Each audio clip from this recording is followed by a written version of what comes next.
नमस्कार। सब कुछ उपलब्ध में आपका स्वागत है। हमारा आज का डिस्कशन है महाकुंभ प्रयागराज 2025, जो कि कल महाशिवरात्रि के समापन के साथ, महाशिवरात्रि त्यौहार के समापन के साथ महाकुंभ भी समाप्त हो चुका है। उस महाकुंभ में, प्रयागराज महाकुंभ 2025 में 66 करोड़ से अधिक लोगों ने भाग लिया। ठीक है, अब इस 66 करोड़ से अधिक लोगों ने भाग लिया। उसमें कुछ विदेशी थे, कुछ विदेशी भी थे। तो उसमें मान के चलो, और उसमें जो ज़्यादातर लोगों ने भाग लिया, मेजॉरिटी ऑफ हिंदू रिलीजन को फॉलो करते हैं। तो मान के चलिए कि कम से कम 60 करोड़ से ज़्यादा तो हिंदुओं ने ही भाग लिया है भारत के, जो कि इन फ्यूचर जाकर वो वोट भी करेंगे। तो मेरा ये कहने का मैं ये कहना चाहता हूँ कि जो आज ये जो भाग ले रहे हैं, हिंदू इतना आस्था में, सनातन की ओर उनका झुकाव बढ़ रहा है, जो कि इतनी तेज़ी से है, क्योंकि अब रिलीजियस टूरिज्म काफ़ी तेज़ी से बढ़ रहा है, काफ़ी फास्ट बढ़ रहा है। आप इसका एग्जांपल ले सकते हैं, जैसे पिछले साल अयोध्या राम मंदिर में 13 करोड़ से अधिक लोगों ने विजिट किया। उसी के बाद काशी विश्वनाथ में भी 8 करोड़ लोगों ने विजिट किया।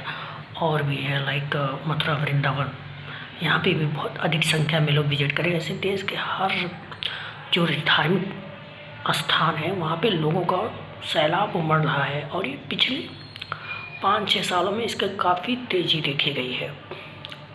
ठीक, तो ये लोगों का इसका आस्था के प्रति झुकाव बढ़ रहा है। इसमें काफ़ी बहुत तेज़ी से ग्रोथ हो रहा है। अब ये ग्रोथ हो रहा है, इस ग्रोथ का हमारे भारत की राजनीति पर क्या फ़र्क पड़ेगा? इसका बहुत बुरा और दूरगामी फर्क पड़ेगा। ये अभी तो शॉर्ट टर्म में आपको ये लगेगा कि चलो ठीक है, हो रहा है, बट इसे आप अगर लॉन्ग टर्म में देखेंगे, लंबे समय, तो धीरे इसका बहुत लॉन्ग लास्टिंग इम्पैक्ट होगा। और इसका फ़ायदा उन पार्टियों को मिलेगा जो इसे सपोर्ट करती हैं, इसे ऑर्गेनाइज़ कराती हैं और लोगों को एक खुला स्पेस देती हैं कि आप यहाँ पे भी जाके एक्सप्लोर कर सकते हैं। आपको जो आपकी धार्मिकता है, जिसे वर्षों पहले उस पर लोग ध्यान नहीं देना चाहते थे, हम उस पर ध्यान दे रहे हैं और आपको एक बेहतर प्लेटफॉर्म दे रहे हैं। आप अपने आप को एक्सप्लोर करिए और इन सब धार्मिक चीज़ों पे विजिट करिए। तो जो उनको सपोर्ट, उनके जो इन सब चीज़ों को उनको सपोर्ट कर रहा है एक्सप्लोर करने के लिए, तो लोगों का झुकाव जाहिर सी बात है उस पर रहेगा ही। क्योंकि एक चीज़ आप याद रखिए कि लोग धर्म, भाषा और ज़मीन, इन चीज़ों से कभी मुँह नहीं मोड़ सकते। खास करके भारतवर्ष में ये भारत का इतिहास है। आज से नहीं, बहुत ऐसे हैं। भारत की नॉन सिविलाइजेशन हिस्ट्री, हिंदुज़म सनातनी हिस्ट्री 11,000 साल से नॉन है। 11,000 साल, तो 11,000 साल से लोगों का इस पर आस्था बना हुआ है। बीच में 1,000 साल तक जो फॉरेन इन्वेडर हैं, उन्होंने काफ़ी टाइम तक इसे तबाह करने की कोशिश की, बट वो इसमें कामयाब भी नहीं हो पाए। उन्होंने काफ़ी हद तक डैमेज किया।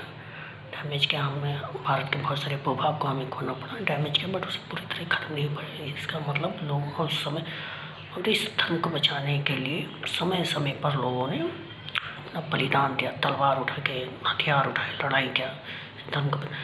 तो इसका ये कि सब क्या मैसेज आता है कि लोगों का जो झुकाव है धर्म के प्रति, वो कम नहीं हुआ है। हाँ, आप सुविधा नहीं दे रहे हैं तो लोग नहीं जा रहे हैं, तो ये मान लेना कि झुकाव कम है, गलत बात है। घर में रहकर भी पूजा पद्धति अपना फॉलो करते हैं। तो इसका जो करंट में जो गवर्नमेंट है, ज़्यादातर जो सपोर्ट करती हो तो भारतीय जनता पार्टी करती ही है इन सब चीज़ों का, तो उसे इसका असर, इसका फ़ायदा मिलेगा और काफ़ी हद तक और बेहद स्तर पर फ़ायदा मिलेगा। ये धीरे धीरे आपको आने वाले समय में ये आपको देखने को मिल जाएगा।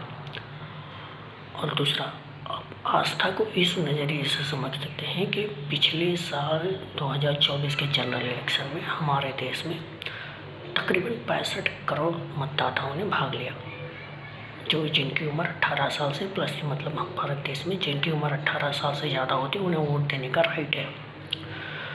तो उसमें से टोटल जो हमारे मतदाता थे तकरीबन 97 करोड़ थे, उसमें से 65 करोड़ लोगों ने अपने मतदान का यूज किया।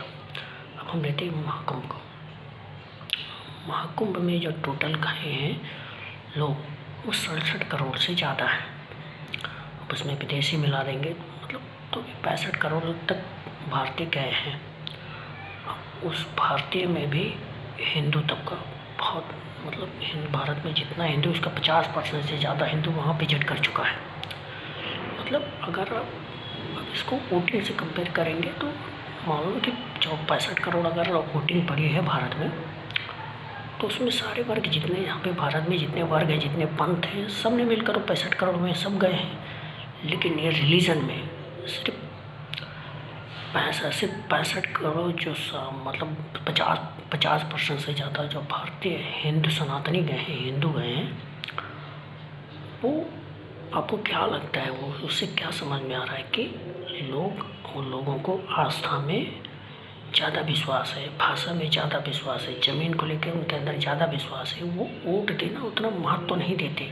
वोट देना मतलब आप एक सरकार चुन रहे हैं, जो सरकार आपके सामाजिक आपके जो चीज़ें मतलब आपका वो रिप्रेजेंटेशन है, जो आपके समाज को चलाएगी, देश को चलाएगी, आपके लिए सारी व्यवस्थाएं करेंगी।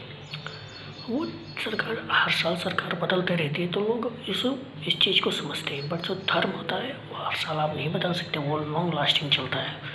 आज भारत में डेमोक्रेसी है, जैसे बहुत सी इसके पहले राजा वाली व्यवस्था थी, मतलब प्रजातंत्र था, फिर राजतंत्र था, फिर इसके पहले डेमोक्रेसी थी, फिर कबीला वो था। वैसे समस्त व्यवस्थाएं बदलते रहती हैं।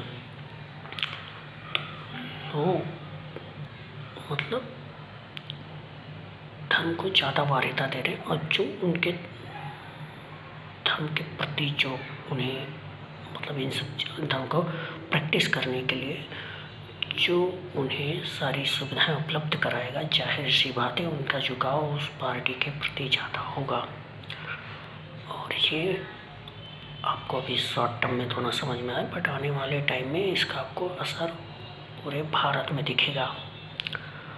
उस पार्टी को इसका काफ़ी फ़ायदा होगा जिसने इस समय इस चीज़ को ऑर्गेनाइज कराने में मदद की है।